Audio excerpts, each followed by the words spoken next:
Let's podcast alongside Joe Giglio. I'm Joe Ovius. Thanks to Empire Properties. We're in the Eford Studios in downtown Raleigh. And thanks to Copiers Plus. Check them out online at copiers-plus.com. As you're getting close to the end of the year, you're probably thinking and reassessing how things went for your small to medium-sized business throughout this year. Are we in quarter four now? You're the business guy. Sure. Are we in quarter four? I don't know. These are things I don't think about. I task you with thinking about these things. Perfect. Okay. We're getting to the finish line. Yes. Thank you. So as you're getting to the finish line, you're thinking about what could I have done better? One easy solution is print management, document management, and Copiers Plus can handle that for you. Check them out online at copiers-plus.com. I didn't realize this until driving into the studio this morning, kind of taking an assessment of where we are in the NFL after 4 weeks, not related to the Carolina Panthers. Okay. Which we'll talk to Julian Council from Locked On Panthers in a little bit. I cannot think of a league that's been run by brothers in the NFL. Like when you think NFL and you think brothers, you think the Mannings, right? Yes. Got the Manning cast and everything else. Do you know who's come along to kind of take their corners? The Kelce brothers. Against all odds. A center and a tight end. Of all things, quarterbacks are the easy sell. Peyton Manning, super funny. Eli, through the Manning cast, we've also come to find out, sneaky funny, right? But the Kelce brothers, man, are dominating all things NFL coverage right now. And their New Heights podcast is blowing up. It was already a popular podcast before Travis Kelce was dating Taylor Swift. And then now Jason Kelce is also part of a football play that people are losing their minds over in the brotherly shove.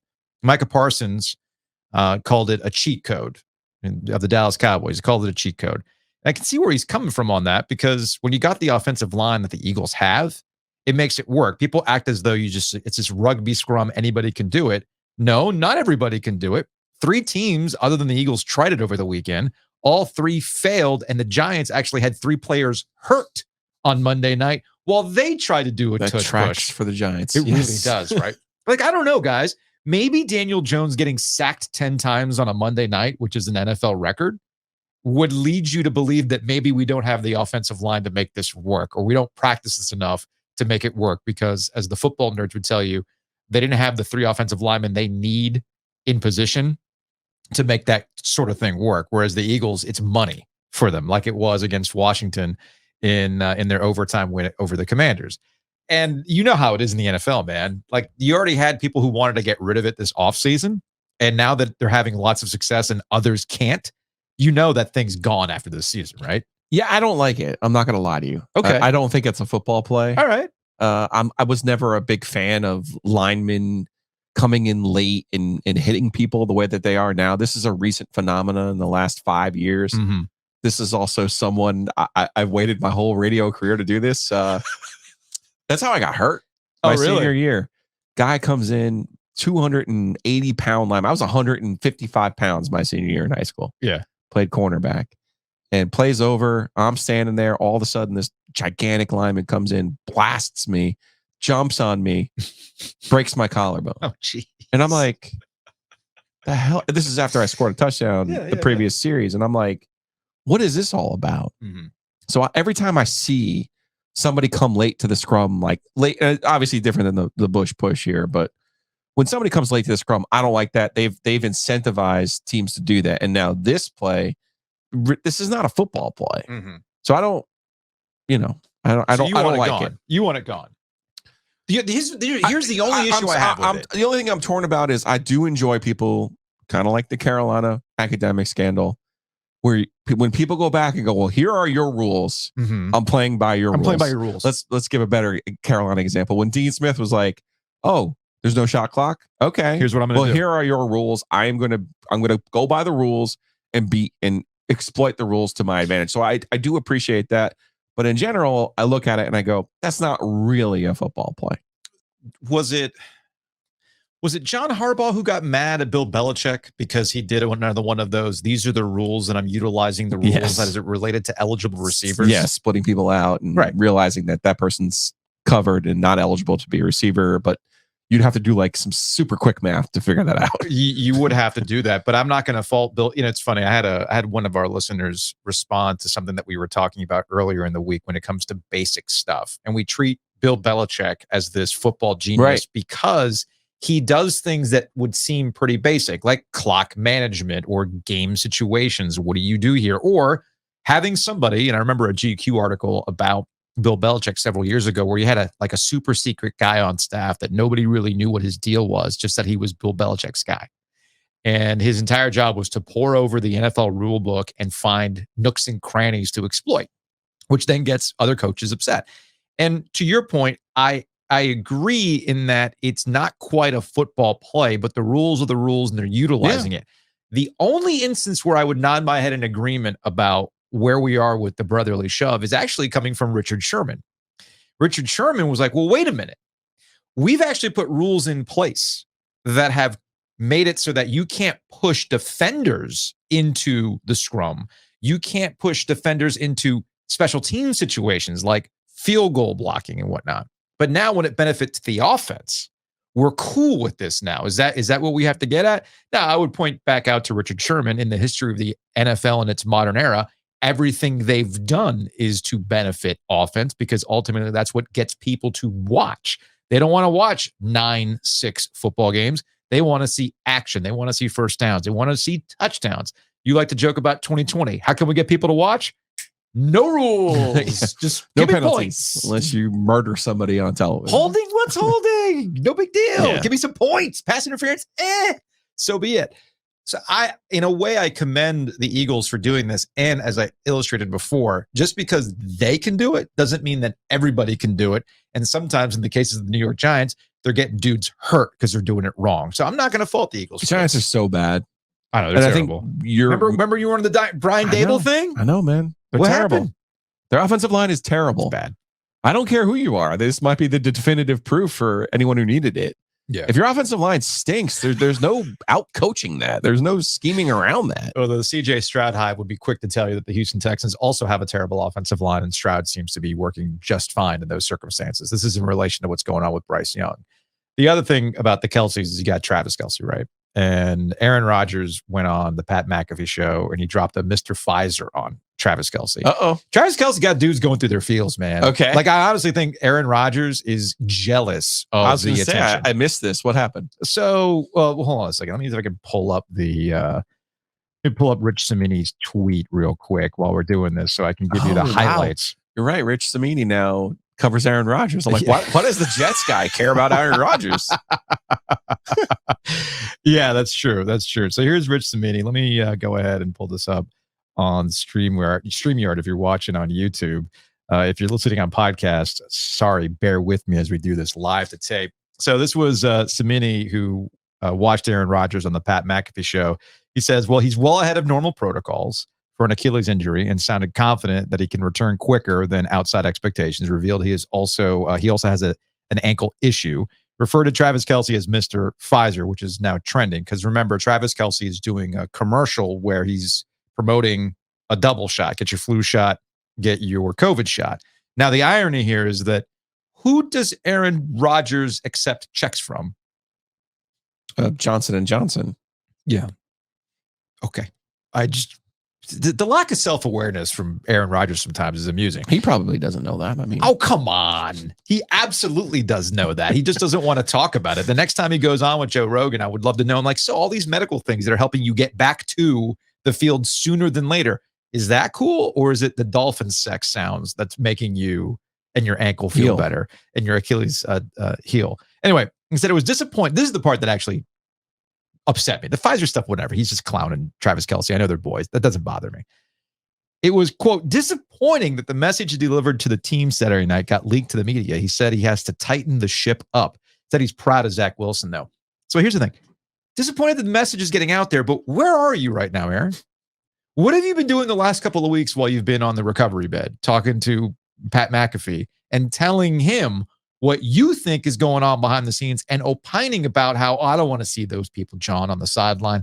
I don't like to see this. We got to tighten up the ship. I would love to ask a New York Jets player from Hard Knocks that we're like, we got AaronRodgers. If a couple of weeks into the season and they're seeing him on Pat McAfee and just having all these opinions and double talk and everything else, if they all go, oh, so that's what this guy was talking. That's what this guy's about, huh? Interesting. I love that he's ahead of schedule. I know. It's good stuff. Anyway, the last point about Kelce, though. The Taylor Swift thing has gotten to comical levels in that comical levels, not in that the NFL social media accounts are making Swift references or whatever, and the broadcasts are giving you a bunch of Taylor Swift. The part that's cracking me up is the football people who are absolutely going through it. That Wait, there's something bigger than the NFL? Oh, no! How do I process this? As though the NFL hasn't been about ancillary bullshit for decades, and that's how they get to be the most popular sport. The NFL was so worried about losing eyeballs over the halftime show in the Super Bowl. Do you remember the last halftime show before we got into the Super Bowl modern era halftime show that we see today in the late 90s or in the early 90s? Do you remember the last one before the big turnaround? I do not. Was it a Disney theme of some It was sort? a Disney production. It was like Winter Wonderland, and it had Gloria Stefan and people like actually on a very small Like a ice sheet. traditional Orange Bowl halftime. Kind of, yeah. Yeah. And that's when In Living Color decided to go to swerve on them. And they put on Popped a big number. Yeah. huge number. And then people didn't come back. Oh, okay. Okay. Well, that was also at a time where every Super Bowl was a blowout. There was that too. Yeah. And people didn't come back because, hey, why am I going to watch this? I changed the channel. So you know what they did the next year? They got Michael freaking Jackson. Okay. Michael freaking Jackson. And it had huge numbers and they never went back. So the NFL's always been really good about seeing what's going on in the pop culture world and trying to use it to better their demographics. And the ratings are up because of Taylor Swift. It's hilarious. And yes, when you do, Are the ratings up? ratings are up. Oh, the Sunday night game. The ratings are Because up it was the it's second most watched since the Super Bowl, or something like that. I forgot exactly what the number was, but it is something ridiculous like that. And engagement on a lot of stuff is up too. So it's Can I pretty ask you funny. a serious question. By all means. Does anybody watch normal TV? In what sense? Like, the ratings for the football game are up, but like, do you watch something that's No. not on? Like, do you watch a television show No. on normal television? No, I do not. Do you, like, even my parents, like, I'll see, my parents are 80. Yeah. They're still of the flavor of they turn the TV on in the morning Okay. and they'll watch whatever the morning show is, right? And they just have it on in the background. Sure.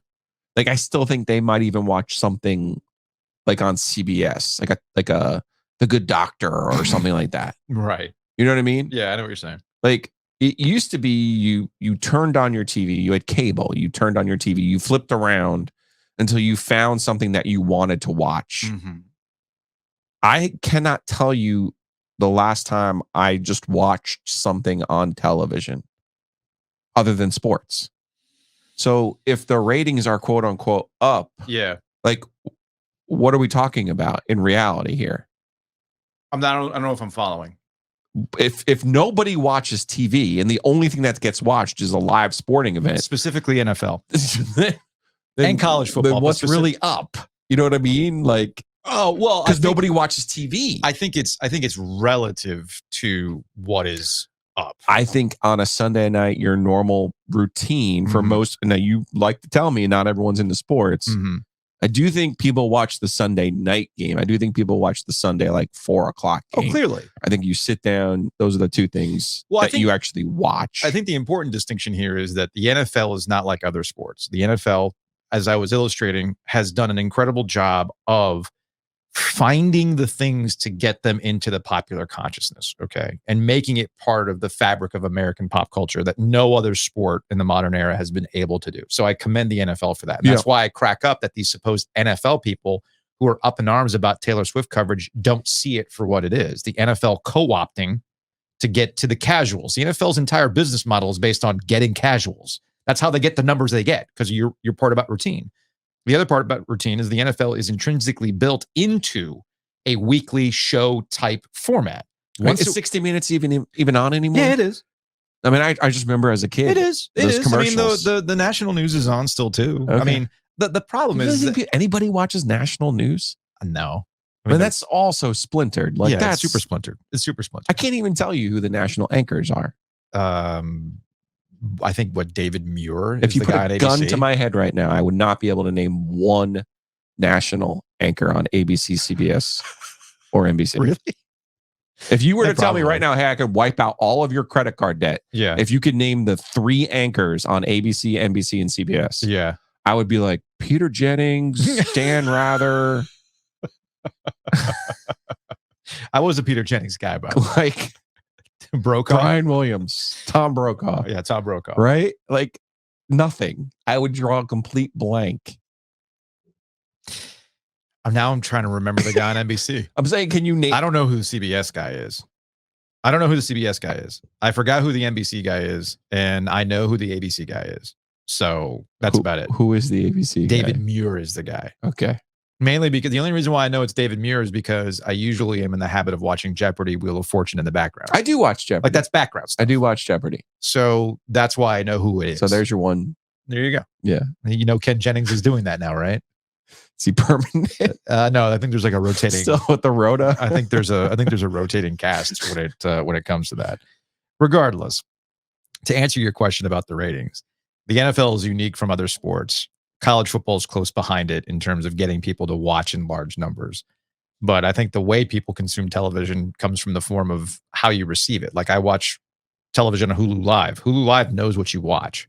So right, but you don't flip. No, you don't flip. So when you log on to Hulu Live, it tells you all the shows that Here's you the typically golf watch. that you just watched. Right. Like, would you like to watch the second round? It's like, hello, based on your geolocation and your history, I see that you like triangle football. So if there happens to be North Carolina, NC State, or Duke playing, it's going to show up, hey, by the way, this game's on right now. And I just click on it and I'm good to go. It got to the point during Clemson's championship runs a couple of years ago with Trevor Lawrence that would actually record the Clemson games for me because I was watching so much Clemson football back then. So that kind of answers your question of the days of cable and turning on a television and you just have it on in the background. That doesn't happen anymore. It's all active viewing. It's kind of like what we do with the podcast, right? Right. Like you have to like actively seek it out if you actually want to get it rather than the casual discovery of it. But that's neither here nor there. Are you ready for some updated Super Bowl odds, Joe? I am, because I'm pretty sure I have the favorite. So the Philadelphia Eagles and the San Francisco 49ers are the lone unbeaten teams. Okay. However, they actually are not. The Eagles are not the team with the best odds to win. It actually still is the Kansas City Chiefs, even though they look somewhat pedestrian last time we saw them on Sunday night. That's public money. That's public money. They're plus 550. The 49ers are 550 as well. The Eagles are 650. What's interesting is that the Cincinnati Bengals have dropped off a cliff because of what's going on with Joe Burrow. He's clearly hurt. They're terrible. My fantasy team's terrible because of them. Meanwhile, I think it's hilarious that the Detroit Lions have now moved up to be the odds-on favorite to win their division. Okay. So that's where makes we're at. sense. Eagles. Packers aren't good. Yeah, the Packers aren't good. So and the they Eagles, just beat the Packers. the Niners, and the Lions are all just overwhelming. The Cowboys to win probably the jumped up too. I could see that. But the Cowboys are going to be the Cowboys. They're always going to find a way to. They will disappoint you, but they're also a national team. So the AFC favorite is the Chiefs. Mm-hmm. The Dolphins number. What's the Dolphins number you got in front of you? Let's see. I actually just. I would assume that the Dolphins are the ones who've also made a fairly big jump. I'm looking at FanDuel, by the way. So Miami Dolphins plus 1,300. That's a pretty good number. Right behind the Cowboys. If you think Tua can stay on his feet and finish this year. But no, the Dolphins they're exposed. The Buffalo Bills exposed the Dolphins. That's how you stop the Dolphins. You just have to have a really awesome defense, like the Buffalo Bills. Oh. That can the get Bills who lost to the Jets? Yeah. Oh, okay. Yeah. Either way. But yeah, Dallas Cowboys are plus 850. The Dolphins are plus 1,300. So that's where we are right now on the updated. The official OG ticket is the Niners at 11-1. So okay. That's pretty good. Housekeeping. Speaking of casual TV, it's not too late to nominate us for the WRAL Viewers Choice Awards, Joe, for Best Podcast. Also, Wings Over. Hey, Wings Over just tweeted out, we would love to be your favorite wing spot. Yes. And actually, all of our OG sponsors should get some love. So Best Pizza? Yeah, you want that to be Oakwood. Hey, Best Insurance? Matt Davis. Is that a category? I'm pretty sure it is. Let's make it one. They got categories for everything. Let's make it Fill one. it out. Yeah. So we would really appreciate it if you just put Ovius Giglio for Best Podcast and Joe Giglio for Best Athlete. Yes, I'm telling you, I woke up in the middle of the night thinking about it. What? The loss. Oh, the what? Pain. Oh, what? From our Seth Jarvis fund? The pain. Yeah, we'll get to that a little bit later on. Also want to tell you about the broadside from our friends over at WUNC, North Carolina's Public Radio. It's hosted by award-winning podcast producer Anissa Khalifa. The Broadside explores news, history, pop culture stories rooted in the American South. And each week, they go beyond the headlines and explore a single topic that is impacting the region, like dollar stores and their impact on sustainable food access, or the word y'all, how it's quietly conquered the English-speaking world. Broadside is your source for Carolina news and culture stories that might not be on the front page, but definitely deserve a deeper look. So go ahead and listen to new episodes of The Broadside every Thursday, wherever you get your podcast. One more housekeeping item. Mm-hmm. We are giving away tickets to the UNC Syracuse game.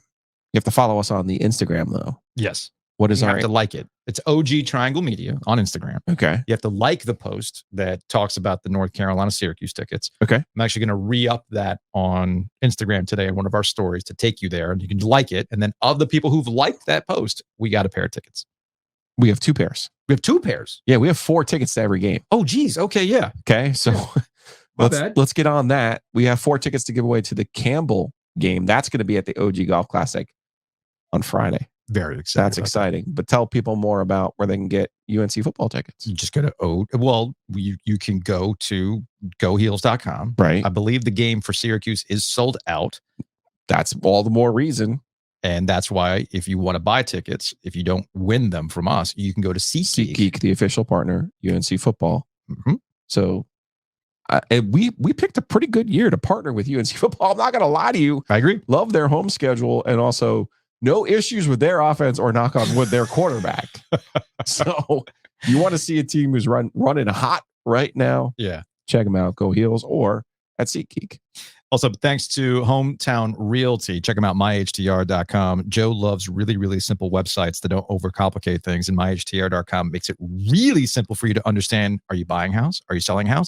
Here's a mortgage calculator. I appreciate and enjoy smart people. Barry Woodard qualifies. Mm-hmm. Don't get 6 locations. You don't get 250 agents without being smart and knowing your business.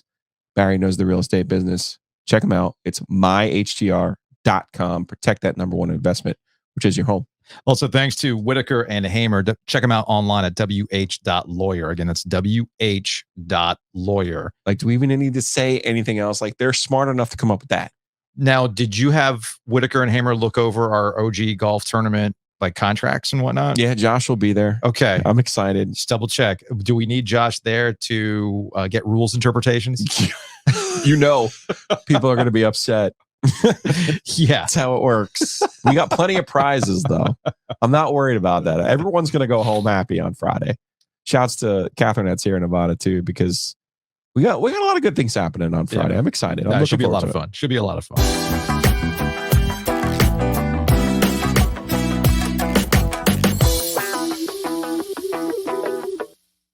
Joining us on the Heister Automotive Group hotline, Locked On Panthers podcast. He is Julian Council. We have to get away from the Kelce brothers absolutely owning all things NFL. You know, the Mannings are jealous. I brought that up at the beginning of the show. The Mannings typically are the brothers that move the needle. The Kelce brothers with the brotherly shove and Taylor Swift. I mean, here we are, man. It's Kelce's time. The Mannings have to fight back. They got to get Taylor Swift on the Manning cast to insert themselves into the conversation. Maybe that's what they need to do. Maybe that's what the Carolina Panthers can do. They don't play the Chiefs this year, do they? Can they get Taylor Swift to show up in a box? No, they do not. Thank God. Chiefs. That's too bad, because right now that's the only way you can get anybody to give a shit about the Carolina Panthers. I think that's the thing that is most alarming to me. You have the number 1 pick in the draft, a team that gave up a lot to go get him, a first-year coach that last time I checked is pretty well respected in NFL circles, and yet it doesn't even move the needle on national shows that they might have gotten the wrong guy, or even possibly the head coach didn't want this guy in the first place, had to be sold on it, and his actions in coaching Bryce Young illustrate it even further. Julian, what am I taking crazy pills? No, but the only time the Carolina Panthers ever mattered is when Cam Newton was the quarterback. Yeah, and I always found it interesting when people are like, "Oh, Christian McCaffrey, he's the face of the franchise." This is a quarterback-driven league. No one cares about a running back. Yes, he's a fantastic player. I loved him being here in Charlotte, but he's now better off being in San Francisco, where he's still not the face of that franchise. That's Brock Purdy. Mm-hmm. So That's the only time the Panthers have ever been relevant. Even when they had Steve Smith and Jake Delhomme and they were going to the Super Bowl that one year, they were going to the playoffs. Jake Delhomme was having MVP conversations going into the season. The Panthers weren't a big national brand. And as soon as Cam, his body started to deteriorate, people stopped paying attention to this team. They started to become awful. And now we're at to this point where, I've heard you talk about it several times. The Bears are a bigger dumpster fire, also in the third largest market in the country. And that's a little bit more interesting with the stakes with Justin Fields heading into his year. Really, it's a contract year for him, to where people care more about that than how things are going on here in Carolina with Frank Reich and number 1 overall pick and Bryce Young. All right, let's talk about messaging going forward. Yes. They're 0-4. They're 0-4. I know Julian's seen, he's been in the trenches, man. He's seen some things, man. He lives that life. You do live that life, man. You and Brownlow live that life. Well, Brownlow, she lives that life as like a fan, and I question her sanity. At least I'm getting paid to do this. No, man, that's a valid point. That is a valid point. So here's the thing. At 0-4, the chances of the Carolina Panthers making the playoffs are essentially 0. All right. And yet, rather than admitting this, the Panthers seem to be sending a message out that, oh, no, we're in it. I mean, we are doubling down on Bryce Young, and we're trying to find a top wide receiver, as though that wasn't a priority this offseason that you could have addressed with some of the cap space that you already had. So it starts with Ian Rappaport talking about, being in the market for a wide receiver. And then out of the sudden, I'm going to present this on YouTube, if you're watching on YouTube, from Jordan Schultz, Gridiron, who, I don't know if he was reading direct from a text message, but I thought it was pretty fascinating. The Panthers, according to sources, are in the market not only for a receiver, but a top-tier one. What this comes down to is twofold. Number one, they know they don't have enough weapons for Bryce Young. But number two, they believe so much in Bryce Young, the Panthers do, GM Scott Fitter, head coach Frank Reich, that they want to go all in, double down this season. The Panthers, according to double down this season. What do you?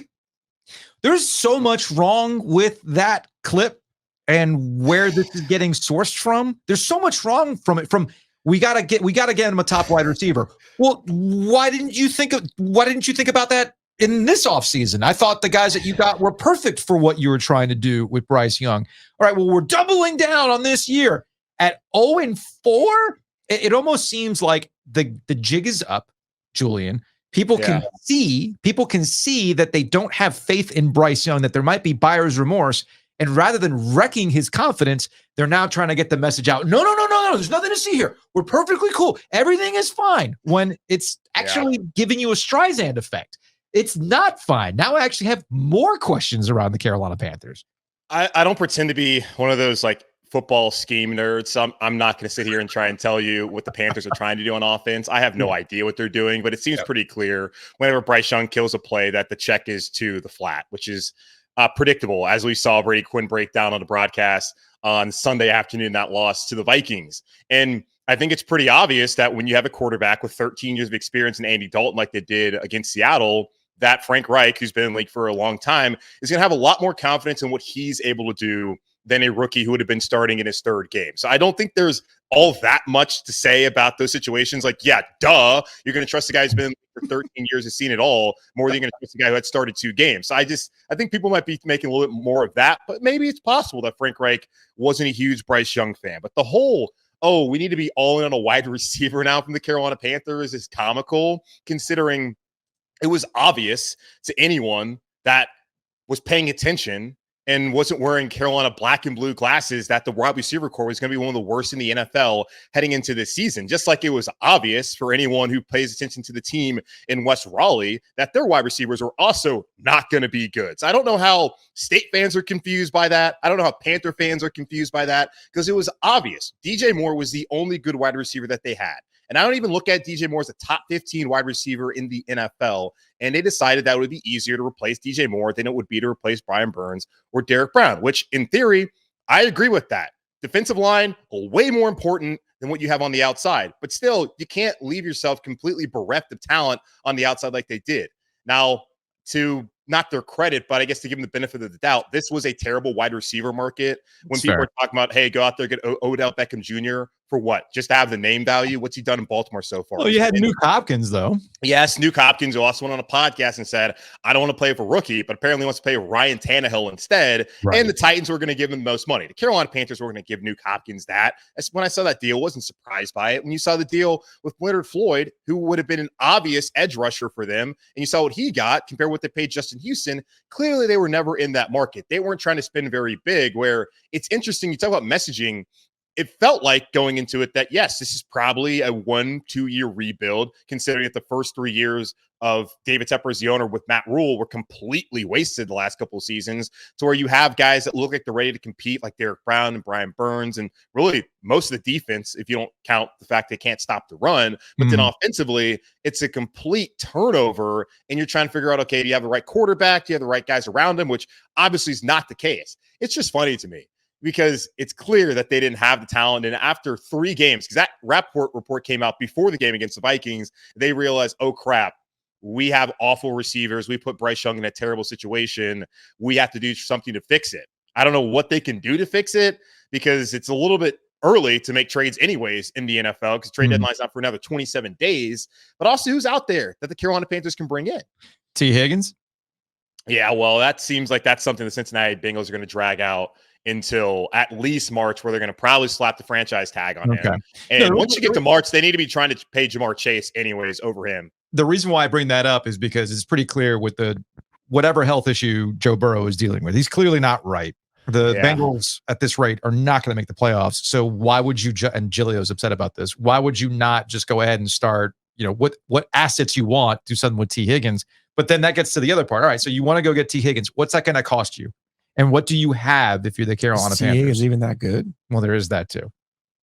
He's good. He's better than what they have right now. Yeah, I mean, but which then gets to the central question: what are you willing? Level player, you've already given up the farm to get guys like Bryce Young. Now, what else do you have to give up? Are we involving Brian Burns at this point? No, you had your window with Brian Burns, man, and you decided not to do it. So, and then of course they gave away the game by not paying him when they had a chance to pay him. So the whole thing is just kind of a mess right now. And to Giglio's point with identity, I don't know what this Carolina Panthers team is supposed to be. At least with Steve Wilkes, we knew what it was about.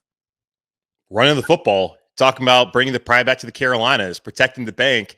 And I mean, it's borderline offensive to me, who's actually from Charlotte, to have like this Frank Reich welcome home story when Steve Wilkes actually is from here, went to West Charlotte, coached at Johnson C. Smith, played it out. Like Frank Reich is like from New York, went to Maryland. And yeah, he was here for a little bit. I went to high school with his kids. Cool. Like, come on, man. Like, that was ridiculous. The fact that they tried to sell that as a homecoming story. But the Burns thing, you traded away Christian McCaffrey, which made sense. Yeah. He's a fantastic player, but you don't need a running back at that salary, especially if you're going to be that bad. And then as soon as they got rid of him, because people have forgotten this, as soon as they got rid of him, they ran the football pretty doggone well with Chuba Hubbard and Deontay Foreman. You can find running backs. Yes, Christian's different, but you can find running backs. And I just find it comical, the Panther fans, and now hit me up being like, oh, we should have got rid of Christian. Weren't y'all the same people after you got hurt against the Bucs a couple years ago being like, screw this dude, he's getting paid too much, he's always hurt? Like, you're doing the same thing with J.C. Horn right now. And if J.C. Horn leaves and starts being healthy and balls out, you're like, I can't believe we got rid of J.C. Horn. Our general manager's an idiot. Like, pick a lane, folks. Like, you asking the Panthers to pick a lane? Can the fans pick one? Like, what do you want? You want Christian? Now you want to trade Brian Burns. So let's just start getting rid of all the good players on the roster. Let's just get rid of Burns at a premium position where, okay, yeah, DJ Johnson, who's yet to play a snap you traded up for, he's going to come in and all of a sudden play at that level. No. Justin Houston hasn't done anything so far. Amari Barno, what's he done? Gross Matos is probably on his way out the door, even though he's looked pretty good so far. So you don't even have any prospect back there to hope would be good. And you're not in the first round next year. Okay, fine. You trade Brian Burns. You're guessing that the guy that's going to come in that you draft in the first round, I don't even know who the edge rushers that are coming out of college that people think highly of, because I just particularly do not care about the draft as a concept as a whole, whatever. But you think that guy's going to be better than Brian Burns? I just will never understand fans valuing picks over players. You have a proven commodity, and you want to go potentially get 2 picks and then hope that whatever receiver and whatever edge rusher in theory you bring in are going to be better than what DJ Moore and Brian Burns were here for you in Carolina. And the likelihood of that happening is not very likely, considering it's hard to find those kind of players. You have a 2-time Pro Bowler and then a guy who I think is a lot easier to replace because DJ, again, I think he's just okay. How does Bryce Young save this thing for himself? How does he avoid becoming Jamarcus Russell and Christian Ponder and somebody else? Because that it feels like that's how he's starting his career. I don't know. It's not his job. It was the Panthers' job to put him in a situation to where he's not running for his life every Sunday. Now, that's not all on them. I don't think anyone saw the Ike Ekwonu regression, although the draft nerds out there did say that the issue coming to the draft with him was pass protection. He was great when they ran the football last year. The offensive line as a whole was great when they ran the football last year. We didn't really see a ton of drop back passing, and now this is an offense that wants to do that, as we saw 58 times with Andy Dalton a couple weeks ago with the Seahawks. It was up to them, and Christensen going down, that hurts. You knew Austin Corbett wasn't going to be around. Zavala's been awful, and the fact that they played up, he played with Icky at NC State. He practiced with Icky at NC State and played like 5 games. 5 games. So like that was not ever a thing. So I don't know. I really don't know. Can we take the 1-1 part out of Bryce Young and try to evaluate him? Like when you go 1-1, I think everyone has an expectation of what you're supposed to be as the number 1 overall pick. Is it even possible to take that out of how we look at Bryce Young? It's hard to, because really it's not just him going number 1 overall. It's the guys that went after him. It's looking at Anthony Richardson. It's looking at CJ Stroud. Like that's how these things always work. Like when Marcus Mariota and Jameis Winston came out, you're going to compare those two their entire careers. When you saw Cam Newton come out, you're going to compare him. And I mean, the Panthers also, a lot of fans compared him to Andrew Luck because that's the guy they thought they were going to get. You're going to compare the careers of the quarterbacks who come out in certain draft classes. So it's not just that he went number 1 overall. It's how does Stroud perform? And so far, from what I've heard, I don't watch the Texans. Apparently, he's played really well. Same thing with the with Indianapolis and Anthony Richardson. Like, I don't watch the Colts, but apparently he's done fairly well. Like, I'm not going to sit here and lie to people and be like, "Oh yeah, man." Julian, you got I'm bringing down. I've been watching all 22 on CJ Stroud. I'm too busy watching this mess. I don't have time. They play at the same time every week. They're playing at 1. The Panthers are playing at 1. I don't have double screens up. You know what? I think we'll just close on that. Bless this mess. Bless this mess. That's what I need. I jokingly tweeted about this. Maybe Julian will Venmo you some money and I'll ship you one of those bridesmaid font signs that says "Bless this mess," and you can just put it right up next to Bank of America Stadium, because that's what it is right now. Yeah, absolute dumpster fire. I mean, I'm one more loss away of wondering, when is Frank Reich getting fired? He's only got what, a 2-year deal? I don't know what the deal is, but I looked at it as he has 3 years to figure it out. But if they go 1-16, 2-15, I think David Tepper might be eating another salary. And have you heard the calls? People are already saying, "Hey, you had a perfect good head coach right here, and you let him go. You had a team that was around that guy, and you let him go. You had the real homecoming story, and you let him go." Yeah. Bless this mess. Julian, man, we appreciate it. Locked On Panthers podcast. Go check it out. He's not going to bullshit you. He's not going to tell you, "I was breaking down Anthony Richardson plays." It's Florida tape. They took the wrong guy. Julian Council, tape eater, is going to tell you all about it. All right, man. We'll talk to you later. All right.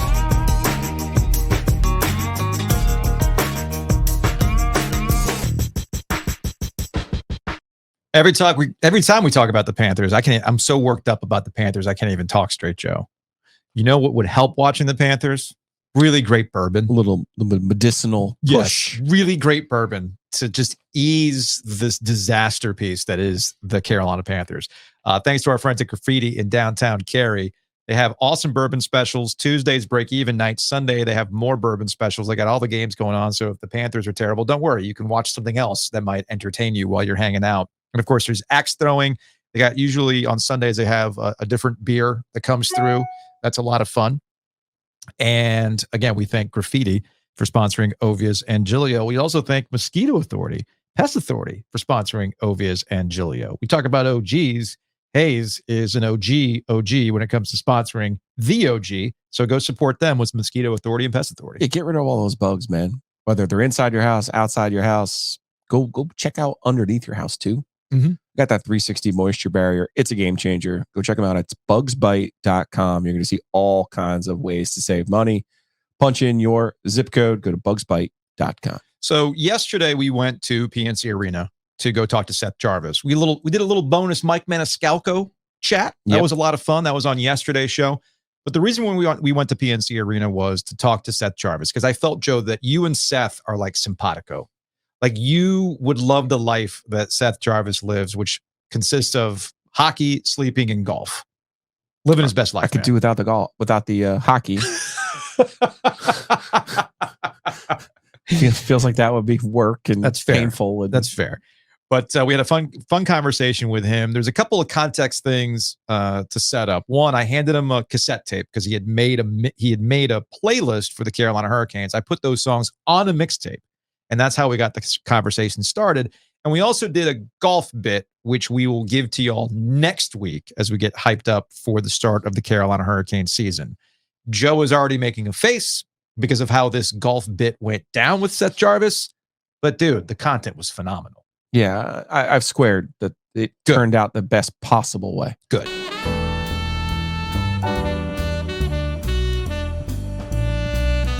Joining us on the Heister Automotive Group hotline, we're here at PNC Arena in the Courtside Club. It's Seth Jarvis of the Carolina Hurricanes.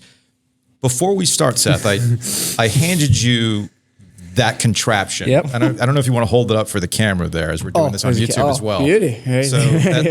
So I asked you initially, do you know what that is? Yeah, no, I said VHS. I kind of knew it wasn't a VHS tape because those are pretty big, I think. Yeah. And then I read it and it says cassette, so it's a cassette tape. Mm-hmm. I already asked. I don't know what you put that in. Or you put in a tape deck. Yeah. Usually in your car. Oh, that little. Yeah. Gotcha now. I've never felt older.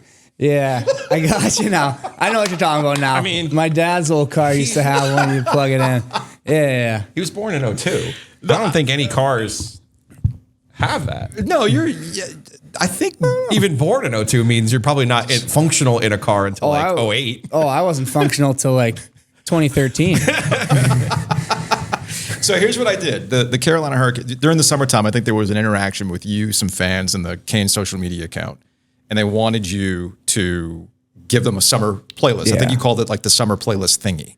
It cleanish, yeah. They were like, you got to make it clean. And I was like, I don't really want to make it clean because then everyone's going to judge me about my music taste because like it alters everything you pick. That tape's not clean. It's cleanish. It's clean-ish. No. When I'm saying the songs that you went for the clean versions, I went the explicit versions. Perfect. So we can go one of two ways. Either I can give that to you and you can find a way to play it, or we can sign it. You can sign it and we can give it away to some fans. Yeah, we're going to sign. I would have no idea what to do with that. Perfect. So, all right, let's kind of talk about your summer. Look, it's a tough way to go out. I caught the interview you did with 32 Thoughts and kind of Rod sitting down with the group, kind of, being there for you all, and then you had to reset. How long did it take for you to just be like, you know what? I'm done with this. Let's focus on either resetting, getting to what I need to improve on. How long that timetable take for you? I don't think I ever really got over it. I think I'm still kind of hooked on it and still pissed about it. Mm-hmm. I mean, you kind of go through it, like you said, you lose out. Then those like 2 weeks are tough because the games are still going on. I'm not watching a thing, but I have buddies on Vegas. I train with two of the guys, Howden and Colasar. So they won. And so I got back to the gym. They come back in the gym. They're just bragging to me and everything about it. And then I went to Howden, made me go to his cup party. So I was made you. Yeah, well, he's your friend. You wanted to support him. I wanted to support him, but so I went to that, which sucked because like you're around the cup, you can't. I'm not touching that thing. Like my brother was there, he was drinking out of the thing. I was like, you're such a so it was a tough summer in that way. Just it was getting flexed on me a lot, but I mean, I think it was good just kind of keep in the back of my head, just because summer gets long. Training gets boring at some point, so it's nice to have that kind of back there to remind yourself that you're working for something and how close we were, but still how far we had to go. So it's nice to kind of have it, but yeah, I'm still not over it. What'd you learn in year 2 that you didn't know as a rookie?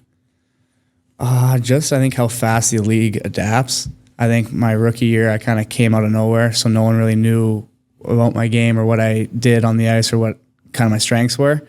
And so I think I kind of flew under the radar a little bit. I think I caught defensemen and other teams off and maybe my speed or maybe a little bit of skill. And I think my second year, I think teams kind of really were more aware of it and were better at making it tough on me to make plays and use my speed, which obviously resulted in me having a tougher year. But I mean, it's all about adapting and getting better, and I think that's what I did this year.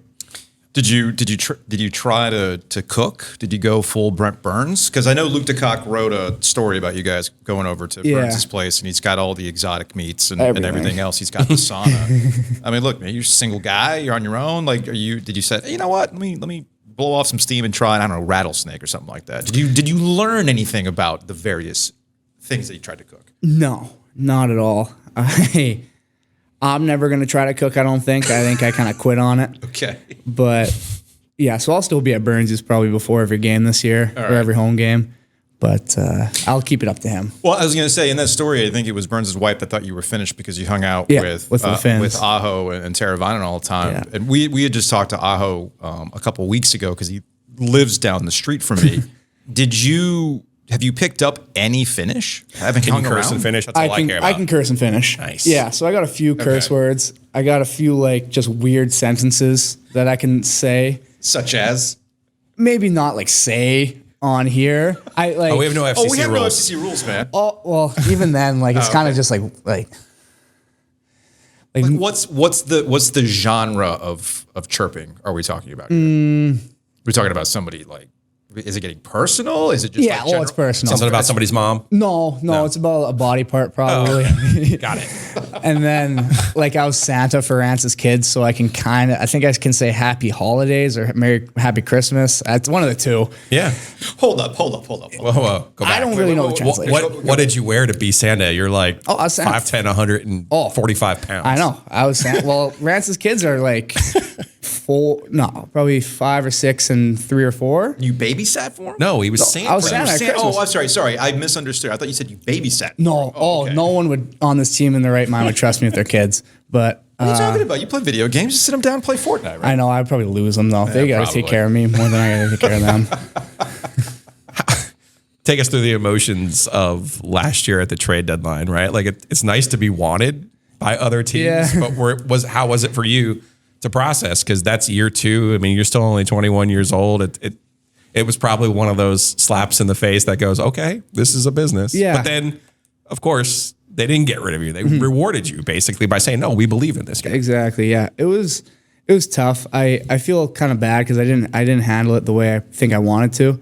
I think the first thing I did was say it to one of the reporters that I wasn't happy about it or whatever, which I don't looking back on that, I could have handled that way better. I could have kept that more internal and talked to different people about it. Maybe not a reporter right away, but yeah, that's just all in the maturing But you were process. feeling it though. Oh, like, it's hard to process that at 21. Yeah, because every team I've been like in junior, I've never had a thought of getting traded, and then obviously last year, it came up a little bit, and I think it got to a point where I think I was thinking I was going too deep into it. I think it wasn't as deep as I thought it was. Okay.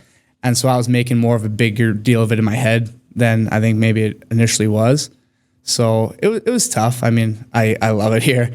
A lot of people I like making friends and then keeping a circle and not expanding. And so I have pretty great group of friends in there. And so honestly, I was more scared of going and meeting new people and having to build relationships again. So it was tough in that sense, but I mean, I'm just pumped I got to stay. Was there any relief when, because we talked to Dundon and he told us we're not getting rid of that guy. Like, yeah, there was. It was. I don't know if you had that conversation with him because there's agents and everything else of layers, but basically it was like, no, we're not giving up Jarvis. Like, get out of here. Yeah, it was nice, a little sense of relief, and like you said, it felt like they put a little vow of confidence in me to keep me around, and hopefully I'm here for a long time. That's kind of the learning process, though, with this league. And it's nothing personal, obviously. It's always a business thing. And when that was going on, did you talk to anybody about look, Jordan Staal is here because of a big deal to get him here? So any conversations like that to kind of get you out of your head? No, not really. And again, that's part of the maturing process. I probably should have talked to somebody. Yeah, and Rod also. Rod didn't want to be traded here. Did not want to be here. Yeah. And now look at him. Exactly. Before you were born. Yeah. So, no, I didn't really talk to anybody.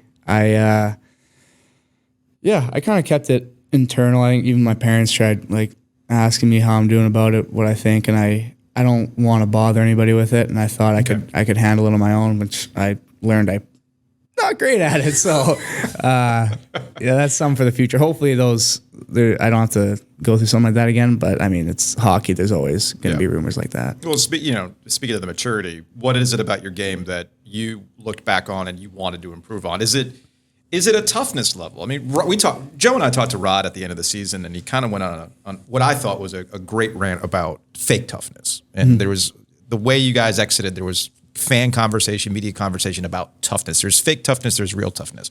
Was that something you kind of try to add? Maybe bulk up. Maybe get a little grittier. How do you handle that? Yeah, I definitely try to bulk up. I try to bulk up every season and put on. Come muscle. hang out with us. Yeah, we'll take you places. I got a pizza guy. Yeah, You name it, I got you. But yeah, I mean, I know I'm not going to be someone out there that guys are going to be intimidated by or scared of. But I think for my stature and what I bring physically to the table, I think I have a level of toughness that people respect. I think I'll go to the dirty areas. I'll go in the corner. I'll go to the net. I'll Score goals off your face. Exactly. I'm not afraid to. Pretty good one in the playoffs. Yeah, I'll get nasty and it's fine, and that's something I think I've always had. But yeah, I mean, just maturing is knowing when it's important and when it's not.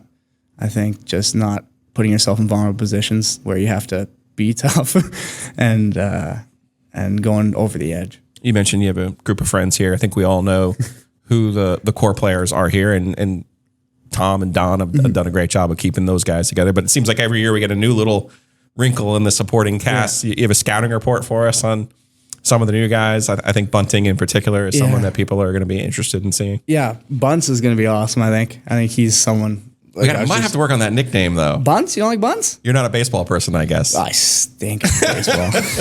I would hate to be my nickname to be the worst play in all of baseball. Yeah. But Be like if you were a hockey guy, I'm like, yeah, my nickname's Icing. Like, yeah, fair enough. I never really thought about that. well, you're Canadian, eh? Yeah. It usually ends in an S or a Y. Yeah, so he's got it. He's got the Bunts. Yeah, I don't know. I think Bunts comes off the tongue easier. Yeah, I'm with you on that. But he's awesome. He's someone that I think has that kind of grittiness to him that'll help out our team, and especially our top six. He just, I think the thing that surprised me most is probably he's got a lot of skill, and I think he kind of got overshadowed in Toronto because he was playing with Matthews and Marner, who are two of the most skilled people in the NHL.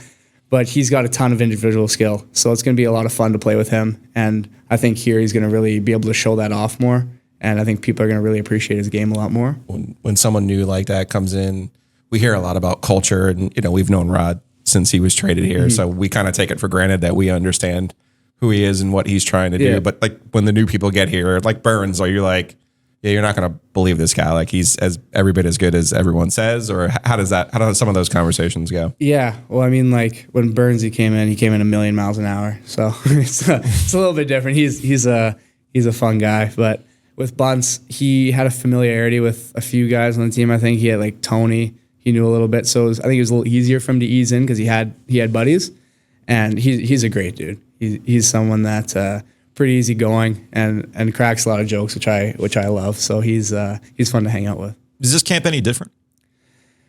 Yeah, I mean this year. Well, for me personally, It's mostly the same group. Yeah, most of the same group. I'm in a lot better shape than I was at camp last year, which I'm really proud of. Why were you not in the shape you wanted to be last year? Because I took putting on weight too seriously. Okay. I came in pretty heavy last year. And so Define pretty heavy. Like almost 190, 188, 189. What should your walking around weight be? Or what is it normally? Like I want to be at 182, 181. Okay. I think that's a good balance of strength and power and still have that speed and be able to move around the ice. Okay. And so last year I came in really heavy and spent the first 2 months of the season. I was just on a weight loss, so I lost like 17 pounds. Oh, geez. In about 2 months. Okay. So what's your secret? Because Joe and I need to know. Geez, Is it like intermittent fasting? What are you doing? Well, I got to intermittent fasting this summer. Okay. But so I didn't have a lot of fun for the first 2 months of the season last year. Yeah.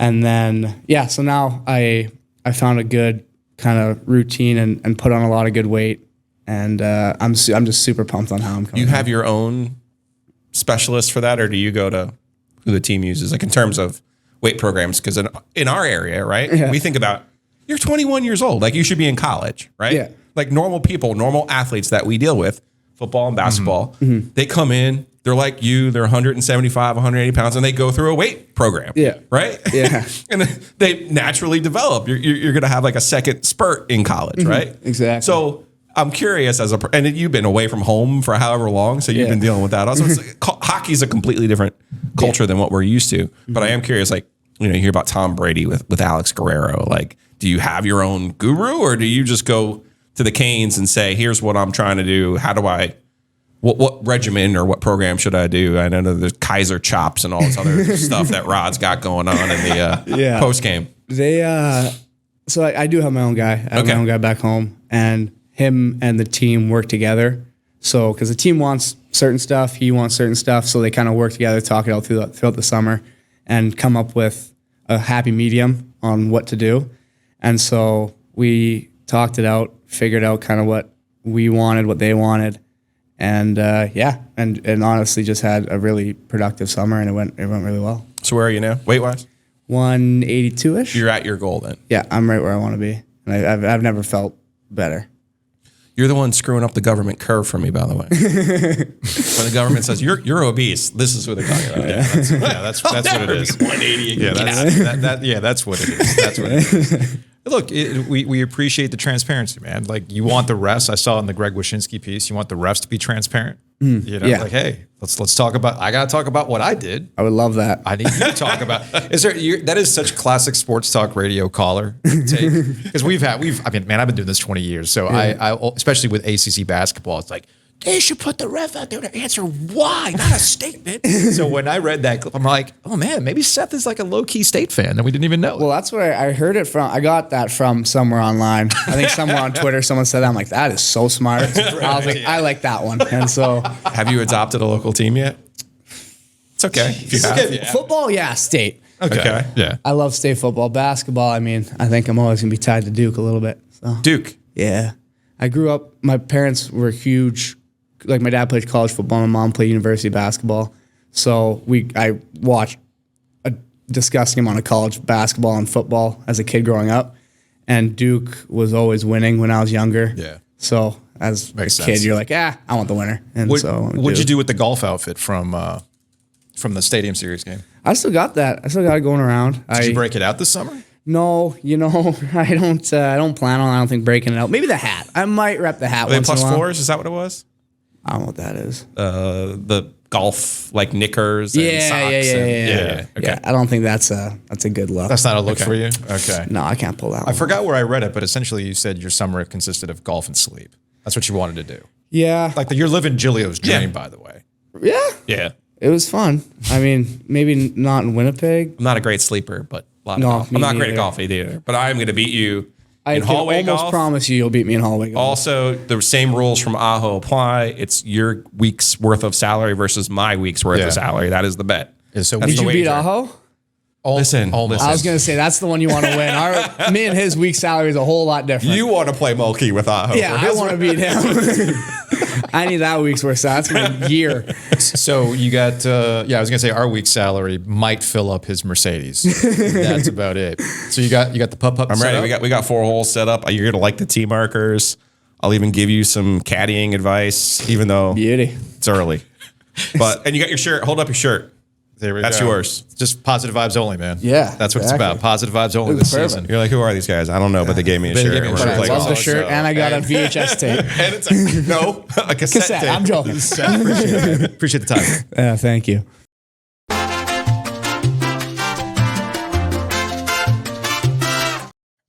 It was fun to hang out with Seth Jarvis, man. That was a good hang. At least it was a good hang for me. You're still upset. Like, I can see you're turning red over what happened with our PNC Arena putt-putt.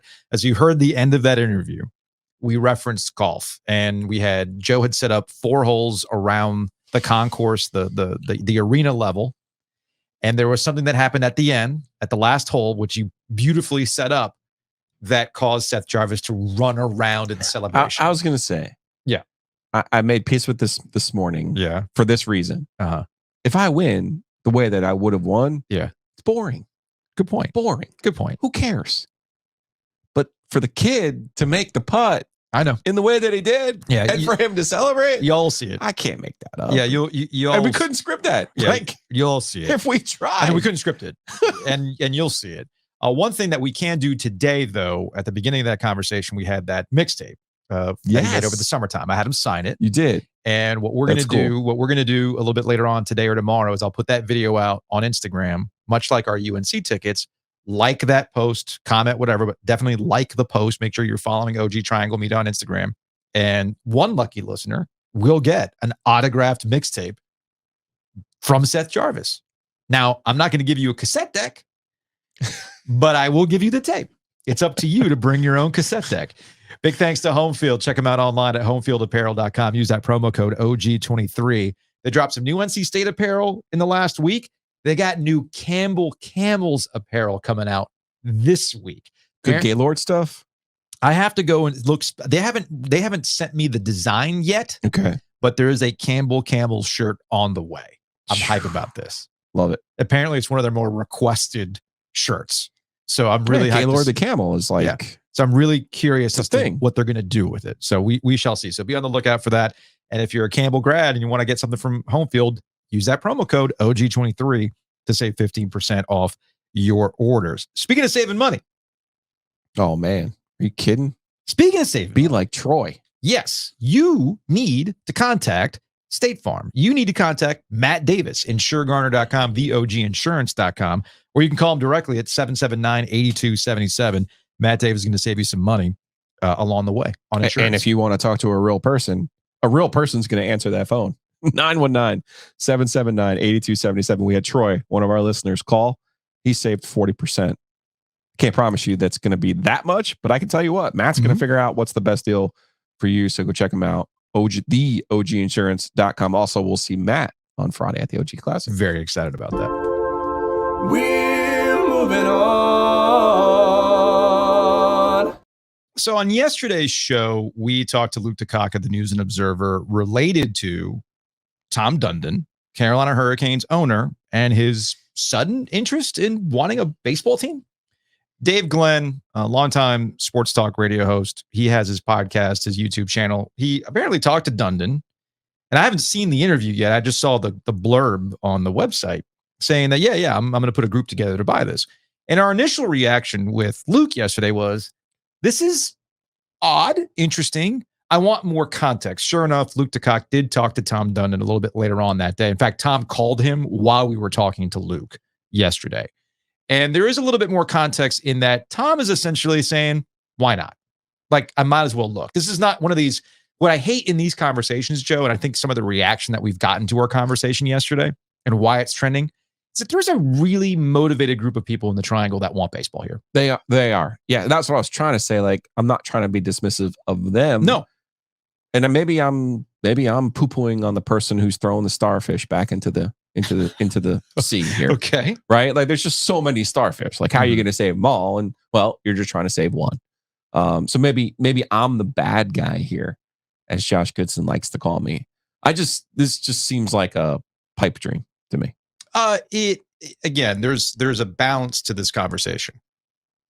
I appreciate the vision of Tom Dundon trying to reshape this area and drag it into a modern and the people era. with MLB Raleigh, like, trying to get this thing total grassroots movement. But you saw what it took to get that lease agreement and PNC Arena to where it needs to be in the next 20 years. And the not dragging of feet, but the political nature there's of a lot it of all. work there. Yeah. There's a lot of work there.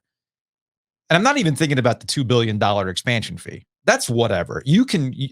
By the way, if you want a Major League Baseball expansion team, you're going to have to pay $2 billion. Mm-hmm. You know, the Rays just re-upped with St. Pete. So they're not going anywhere from what I can tell anytime soon, even if nobody's showing up to their playoff games, by the way. Yikes. So regardless.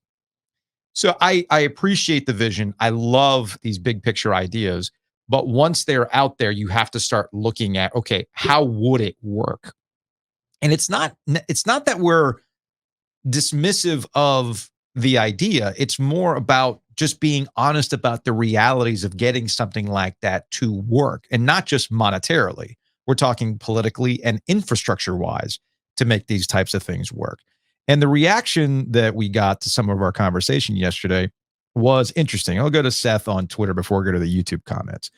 Totally disagree with almost all of your points. Raleigh and the surrounding area is not the same as it was 25 years ago. Well, yeah, we understand that. We agree, and we want it to continue to modernize. Triangle's experienced tremendous amount of growth since. Also, you do not need to build a stadium downtown. We never said you had to. In fact, we've argued, don't build it downtown. Downtown South might make a lot of sense, but it doesn't have to be downtown. Also, don't ever use Atlanta as an example for anything. No, don't. They lose teams all of the time. Don't do it. Don't do it. And there's another nature with the Atlanta thing that's we're going to see at PNC Arena, but also there's the flight involved with the Atlanta Braves. And just to add development around the stadium, and it will be fine and people will come. Also, Major League Sports are done in the summer. The growth in this area is from transplants that have no allegiance to any of the universities in this area. Again, I'm not necessarily disagreeing with any of those points. And you don't need to talk to me about the diminishing returns of college sports, not just in the area, but in total, okay? Especially college basketball, which we used to spend all the time talking about just 10 years ago. But now we have to pick our spots when we talk about college basketball to get a general audience. I get all those things. But I cannot stress enough the infrastructure issues that would need to be resolved in order to make baseball work for 81 games a year. Okay. It would be wild to me to see all the traffic involved. I mean, we can't even get the Dreamville Festival at Dorothea Dix to properly run with traffic and everything else. For heaven's sake, something as simple as like a food truck rodeo shuts the area down from time to time. So I'm really curious how you have to make all that stuff work. Number one. Number two, the bigger issue is corporate money. Corporate money is always going to be the biggest thing. And do you have enough to sustain a Major League Baseball franchise here? The amount of games that would be played.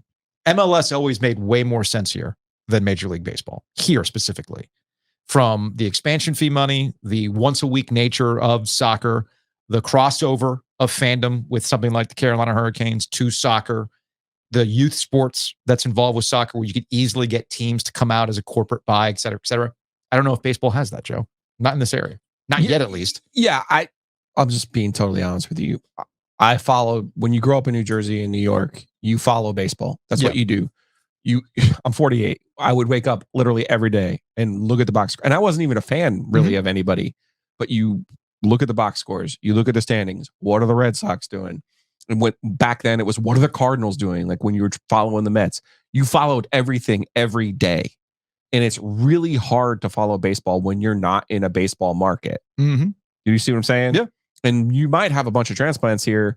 They've pretty much killed baseball in this market because you can't watch the Braves. You can't watch the Orioles. Who knows what the Nats are? And I think there's some of those fans in there somewhere. Somewhere in there. Like I would love for the Orioles and Braves to play in the World Series this year, right? They're the 2 number 1 seeds. Mm-hmm. That would be amazing. Let's just see what happens. But I just think baseball has also, I'll say it again, it's become a niche sport. Mm-hmm. It just so happens to be in the biggest niches in the country. It helps. They make money. In Boston and New York and Philly, but those are all in Chicago, LA. These are all giant cities. Like literally look at Tampa, which is what St. Pete. It's not Tampa, excuse me. Look at St. Pete. That's what this would be analogous to. And it's cool. I love the way that the Hurricanes support has grown, but that's come by having a winning team that has consistently put money into their winning product. You look at what this team would likely be as a small market team, and that's probably not the path that it would follow in baseball. It would be really, I just think it would be really difficult. I also think and while Seth's making the point about, there are plenty of people here who don't care about college sports, money wise, that the people who get the advertising is Carolina basketball, NC State football. They're a drain, man. Duke, the money that they get, what Duke's done has tied Duke basketball to the biggest brands there are.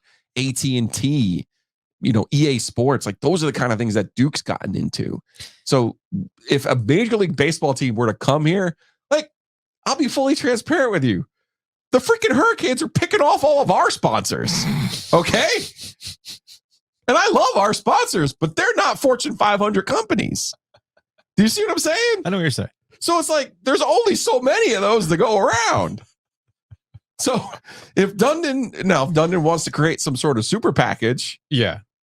maybe he can pull that off. Yeah. Well, I don't. And maybe there's some gambling overlords that Dundon can get in with. Again, I think that Dundon is now looking for the next thing. Okay. He said it to Dave. I've got this lease agreement locked in. I got the development rights. We're going to get that going. What's next? Because that's how Dundon gets to be where he is. That's why he has the money that he has, because he's looking for the next thing. He's always curious. Totally get that part. But the way it was interpreted shows you the thirst level around here for a particular group of people that really want baseball here. And there's history here in North Carolina when it comes to baseball. A lot of history with North Carolina baseball, mostly on the minor league level. Say it's all minor league stuff. Mostly on the minor league level. And you think, okay, well, if we've got this robust culture of baseball, all minor league. There's never been a major league team here. Well, then why wouldn't you elevate it to major league? Okay, I get the vision. I totally get the vision. Two different things. But the way that Dundon's desire to explore baseball was interpreted was, all right, what are we going to call the team? Whoa, slow down, y'all. We're not even here yet. I did have somebody ask me on social media. I think it was Samuel who asked me on social media, do you think that Dundon wants a baseball team so he can create an all-encompassing streaming service? I had that thought too when I saw the news, because think about it. You have the Carolina Hurricanes that run you from the fall through the fall, winter, spring. You hope summer. You hope the summer. And then you have that crossover of when the spring starts for baseball and then through the summer that gets you all the way through October for the start of the Carolina Hurricanes. I get that thought process. I had actually jotted that down. But then I read Ben Thompson of Stratechery, who I talked to a few weeks ago about where this is all headed. And he recently had a newsletter related to the regional sports networks. And you see some professional teams like in Phoenix going direct to consumer. They're putting games over the air, and the games that are not over the air are actually going direct to consumer via streaming. Isn't that what Bally is right now? No. Bally is only regional sports network and direct. But what I'm saying Don't we have to pay for Bally? We do, but what I'm getting at is that Bally is the one that's on the hook for it. Oh, okay. This would be Dundon doing his own thing. Okay, cool. But the problem is, as Thompson points out, and I agree with, when you do it on your own, you're seeing all these large tech companies who thought they could do it on their own. Right. And they're struggling. Like, wait a second, we need those Raycom trucks here. oh man, if we do it all ourselves, we have to pay for XYZ. Ooh, this sucks. So that's what. Or you ended up with the ACC network model of the single shot from the concourse. Right, and that's you're a problem. Hey, they let the student AV club do the broadcast this week. That is a problem. Why don't you have a replay of that Miami octolateral? So we cheaped out on the production costs. So we only had one camera in the stadium, and none on the Miami sideline. Right. So I don't see it happening that way. I don't see Dundon wanting to throw. Also, Dundon's a really smart guy, and he probably sees that it doesn't make sense for him to run his own. No, broadcast. but if there's something going on, sure, behind the scenes where he feels like he could wrap this thing together. Yeah, that makes sense. He knows more about the advertising landscape than I do. Mm-hmm. But they also advertise on a different level than us. Potentially. No, they advertise on a different level than us, Joe. Where, yeah, but just saying. You're about to see Breeze Through with them. You're about to see Oak City Sports Cars with them. I'm saying, man. I'm glad we could be business development. I'm just saying. No, man. but hey, sometimes it's business development, and then you leave the nest. Totally fair. Totally cool. I'm glad we could be an incubator for some people. From the YouTube comments, Charlotte and Raleigh growing together. Let's start working together. Oh, Carl, that's what very, does very Charlotte cute. want now? They want the baseball team? They want a baseball team too. So, for instance, this is from Mac the Knife on YouTube. If you're putting a Major League Baseball franchise in North Carolina, Raleigh's where it needs to go, not Charlotte. Yeah, Charlotte has big business. It has the Panthers, the Hornets, and whatever MLS team is called, each competing for discretionary income, sponsorship dollars, and the like. Raleigh, meanwhile, has no competition during the summer months. And the beach. Yeah, there is the beach. No Major League Baseball franchise within 3.5 hours in literally any direction. An advantage that no other potential market in North America, including Montreal, has. So go Dundon, go get this done. Again, I appreciate the inspiration. I appreciate the curiosity. I appreciate wanting to do bigger in this market as it continues to grow. But there are just some realities of the market that I'm having a hard time getting past. And that's one of them. Let's talk a little bit more about downtown, though. Yeah.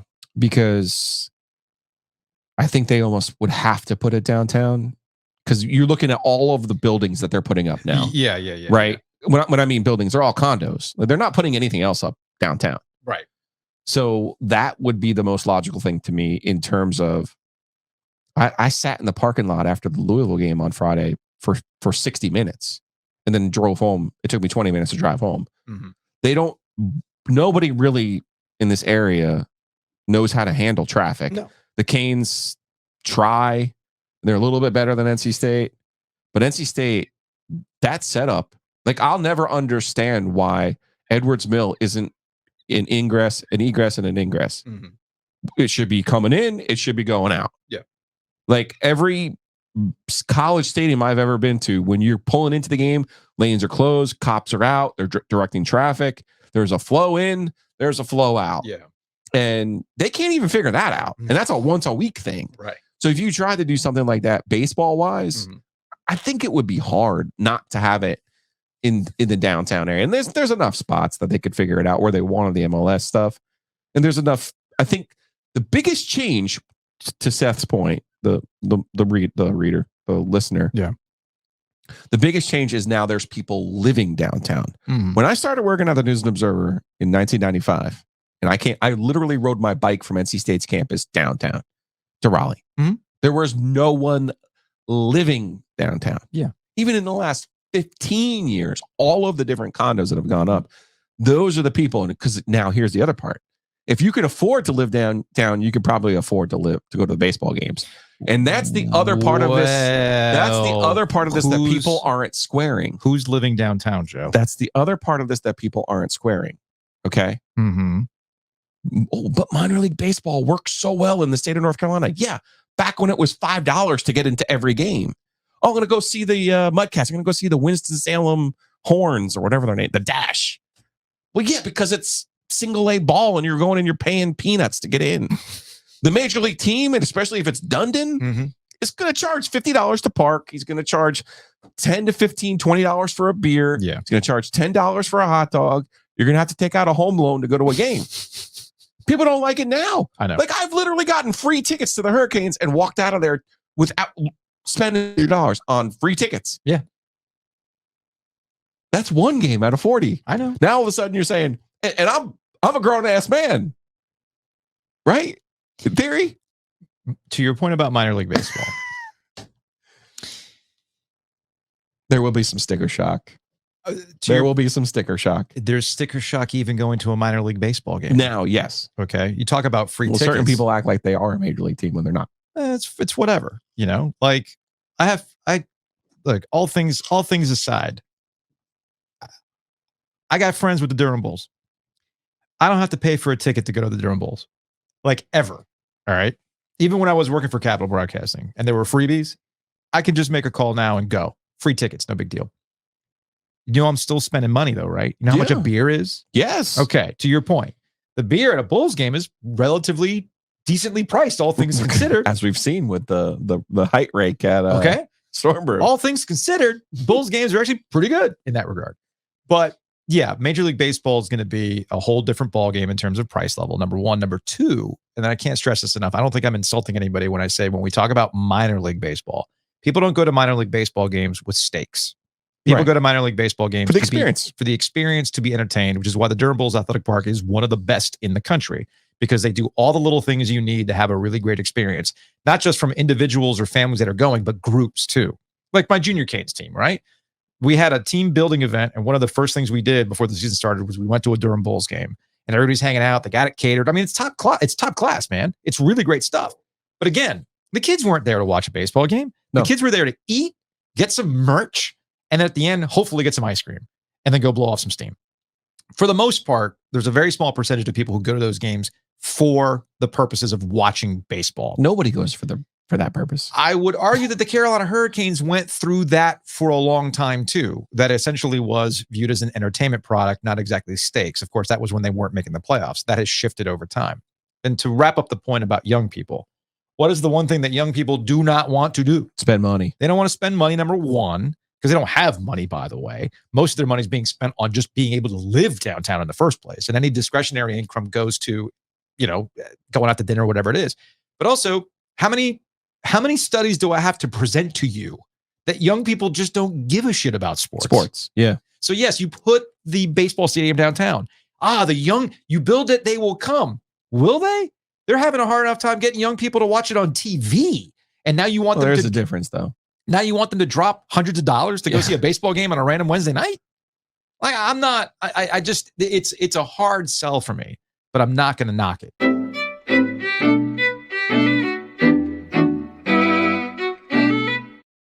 Big thanks to Breeze Through for sponsoring Ovias and Giglio. As we referenced earlier, Breeze Through doing big things, and they got big things for you too, like the lifetime refills. Shout out to Travis Quinn, by the way, PA voice for the Wolfpack at Carter Finley Stadium. He has one of those, and he brought it up to the press box to get things fueled up for this past Friday night. Piping hot dark roast. Hell yeah, man. Keep that energy up. Also, big thanks to Butcher's Market for sponsoring Ovias and Giglio. Usually when we do OG mixtapes and we have to do another round of those, we have gift cards for that kind of stuff.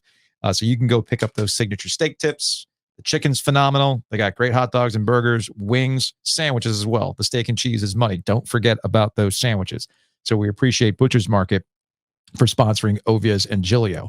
Let's get out of here with some Hey Joe questions. I'm going to get to something in a second, but I have a Hey Joe for you. Okay. So, why is Urban Meyer trending? Yeah. There's no way he takes the Michigan State job. I think that's and just I could tell you with confidence why. Okay. The dude just wants to be on third base. Okay. Michigan State is not third base. He's got no interest in jobs that aren't, go to Florida. We can win the national championship a couple times. Mhm. Mm-hmm. Yeah. Oh, go to Ohio State. Blah, blah, blah. You'll win the championship. Yep. Hey, I've always wanted to coach in the NFL. Then he gets to the NFL, and what did he realize? Everyone has the same talent here, which means I actually have to out-coach someone. Yeah, that's not going to work for me. Something I'm not capable of doing. Not going to work. So he's not going to go to Michigan State, where you're going to have to now be Ohio State and Michigan in the same year. I don't think so. No. All right. So the fair is next week. Yes. Monday, we are going to, or at least I am going to the NC State Fair Media Day to try some of these foods. This morning, you just heard that ding. You heard the email ding, which sometimes I forget to close my email app out. But it's important that I heard the ding today because when I looked down at my screen, like, damn it, I left my email open. Wait a minute. It's the email I've been waiting for. The actual lineup? The lineup of the new food at the NC State Fair. Can I still respond? Yeah. Okay, good. Or you can just be my +1. I don't know. So let's see. Another food truck's got something called Hot Chicken Smash, Dirty Mac, Hot Mac, Dirty Nachos. All that looks like hangover food to me. I'm in. Absolutely in. They also have Little Locas Empanadas, which I'm intrigued by, from Arepa Loca. We have a taste of vegan. No offense, I'm not going to go try for that. Bacon, mac and cheese sundae? Excuse me? Sorry?